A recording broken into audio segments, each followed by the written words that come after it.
Cocaine. அது வந்து அது வேற, அது விதமானது. அதுவும் கெமிக்கல் தான். கெமிக்கல். ஆமா. அது இயற்கையா மரத்துல வரக்கூடிய ஒரு இது பிசின்ல இருந்து தயார் பண்ணாங்க. இப்பவும் அதையும் வந்து கெமிக்கல் சேர்த்து அதை ஹை பிரீடா கொண்டு வந்துட்டாங்க.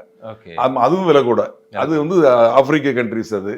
இது வந்து ஹெராயின் பவுடர் இந்த பக்கம் உள்ளது.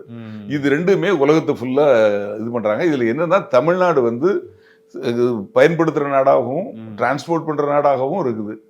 எவ்வளவு பிடிச்சாலும் இந்த கேஸ்ல இருந்து அதை வந்து கெமிக்கலுக்கு அனுப்பிச்சு அதை கெமிக்கல் ரிப்போர்ட் வந்தால் சார்ஜ் ஷீட் போட முடியும். இருக்கிறது ஒரே லேப் தான். இப்போ நீங்க சொல்ற இவ்வளவு குவாலிட்டிக்கு இவ்வளவு குவான்டிட்டிக்கு சாம்பிள் எடுத்து அவங்க செக் பண்ணி லேப் ரிப்போர்ட் கொடுக்கறதுக்கு முன்னாடி 120 நாள்ல கொடுத்து சார்ஜ் ஷீட் போடலன்னா அவனை ஜாமீன்ல விட்டுருவாங்க. ஆக அவன் ஈஸியா வெளியே வந்து என்னன்னா இப்போ இந்த கொக்கைன் அது மாதிரி இதெல்லாம் வந்து சினிமா நடிகர் மாதிரி பெரிய பணக்காரங்க தான் பயன்படுத்துவாங்க. இந்த இது இருக்கு இல்லையா, கஞ்சா வந்து கீழே இருக்க பயன்படுத்துவாங்க. கீழே அதாவது ஏழ்மையான உள்ளவங்க. என்ன காரணம்னா அதுல ஸ்மெல் வராது. கஞ்சா அடிச்சுட்டு போனான்னா கிட்டத்தட்ட 1/2 கிலோமீட்டருக்கு ஸ்மெல் அடிக்கும். ஆனா அந்த கொக்கைனும் இந்த ஹெராயின் பவுடரோ இதையே நீங்க பயன்படுத்துறீங்கன்னா நிச்சயமா ஸ்மெல்லே இருக்காது.